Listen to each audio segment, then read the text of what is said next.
A long,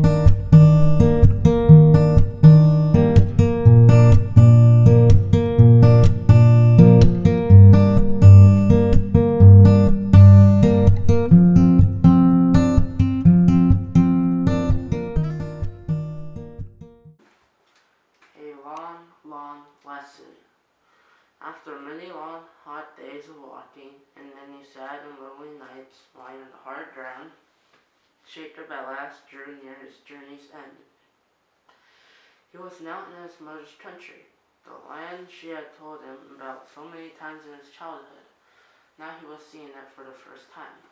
One morning, as he trudged along in the warm sunshine, he looked and behold, a well in the field, and lo, there were 3 flocks of sheep lying by it, and a great stone was upon the well's mouth.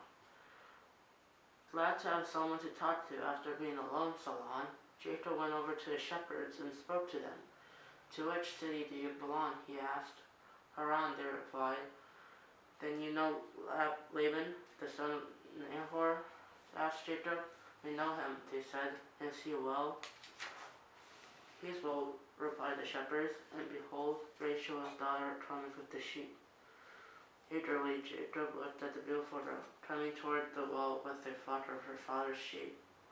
Forgetting that it was now high noon, and that nobody was supposed to open the well till evening, he rolled away the heavy stone and began to draw water for Rachel's sheep. Never had a lowly task like this seemed so pleasant to him. Indeed, it didn't seem to take any time at all.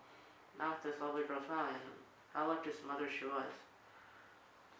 So watering finished, he ran over to Rachel and burst into tears. Then he told her that he was her Aunt Rebecca's son, and she was so excited that she ran home at once and told her father. Laban came hurrying out, and he saw Jacob.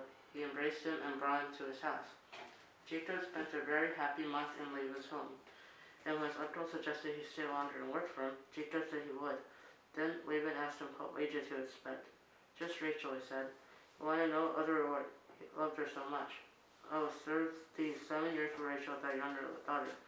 Laban agreed, and Jacob served 7 years for Rachel, and they seemed unto him but a few days, for the love he had to her. Jacob worked very hard for his uncle, as he said later, "In the day the drought consumed me, and the frost by night, and my sleep departed from my eyes. Yet none of these hardships mattered. He felt he would endure anything just so he could have Rachel for his wife." The 7 years drew to a close. Everything seemed to be going well. The wedding day was fixed, and Laban arranged for the feast. Then Jacob suffered the biggest disappointment any man could have, by a crafty trick that, for downright meanness, matched Jacob's deception of his old father. Laban married him to his oldest daughter Leah instead of Rachel. You can imagine how angry Jacob was when he discovered he had been tricked. "What is this you have done to me?" he cried. "Didn't I serve you for Rachel? Why have you deceived me like this?" He didn't want Leah. In fact, he disliked her. There was something the matter with her eyes. Maybe that's why she hadn't married before. But under the law of the land, he could not get rid of her. Poor Jacob. He was learning something he needed to know, what it feels like to be cheated. But a long, long lesson he was being taught that it never pays to lie and deceive. And now he see Laban's character a little more clearly. He was a hard bargainer, if ever there was one. Yes, he told Jacob he would keep his word to let him have Rachel, but he would require 7 more years of service. 7 more years. It didn't seem fair, but Jacob agreed to his uncle's terms. There wasn't much else he could do. When the second 7 years were up, Jacob decided to leave and return to his old home in Canaan. He had had enough. "Give me my wife and my children," he said, "and let me go." But Laban knew when he was well off and begged him to stay. "For I have learned by experience that the Lord hath blessed me for thy sake," he said. Once more Jacob agreed to stay, this time for wages, but the next 6 years were not happy ones. True, he now had flocks and herds of his own, and these seemed to multiply more rapidly than Laban's, but Laban kept changing his wages. Then, too, Laban's sons became more and more jealous of Jacob. They thought he was getting rich at their expense, so he talked it all over with Rachel and Leah, and they agreed that it would be better for everybody if they should pack up and leave, even if they had to go without telling Laban.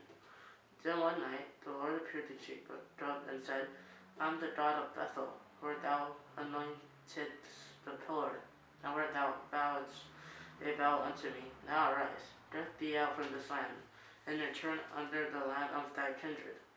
This touched Jacob's heart, for Bethel was the place where, 10 years before, he had seen the ladder reaching up from earth to heaven. How wonderful, he thought, that God still remembered the vow he made that night to live a better life. Now Jacob was quite sure he should leave Laban and go back to his old home. Then Jacob rose up and set his sons and his wives upon camels, and he carried away all his cattle and all his goods which he had gotten, to go to Isaac his father in the land of Canaan. And Jacob stole away unawares to Laban the Syrian, and that he told him not that he had fled. Hurrying as fast as possible, he ferried his way and ferried his family and his property over the river Euphrates and made for Mount Gilead on the border of Canaan. Jacob got a good start on his uncle, for it was not until the third day that Laban heard what had happened. Now it was Laban's turn to feel tricked, and he didn't like it.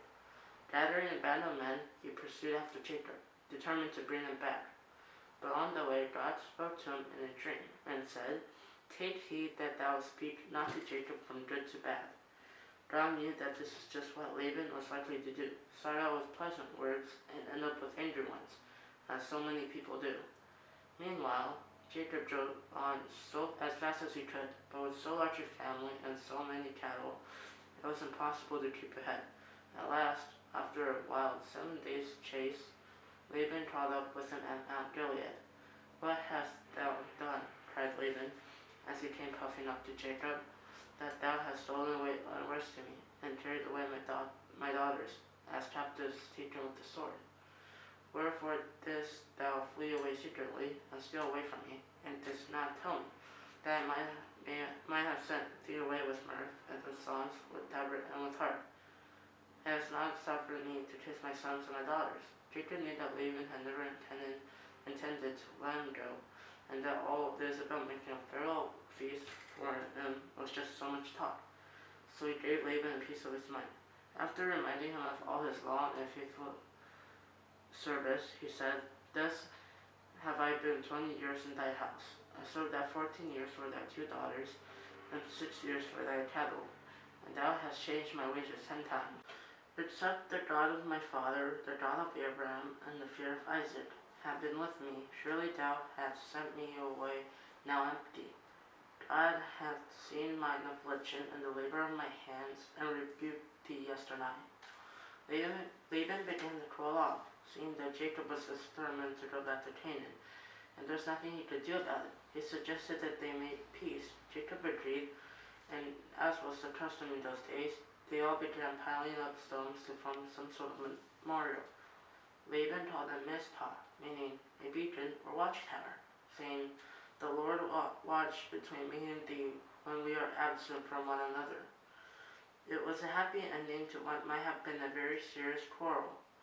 Early next morning, they bade each other farewell, and Laban went back home.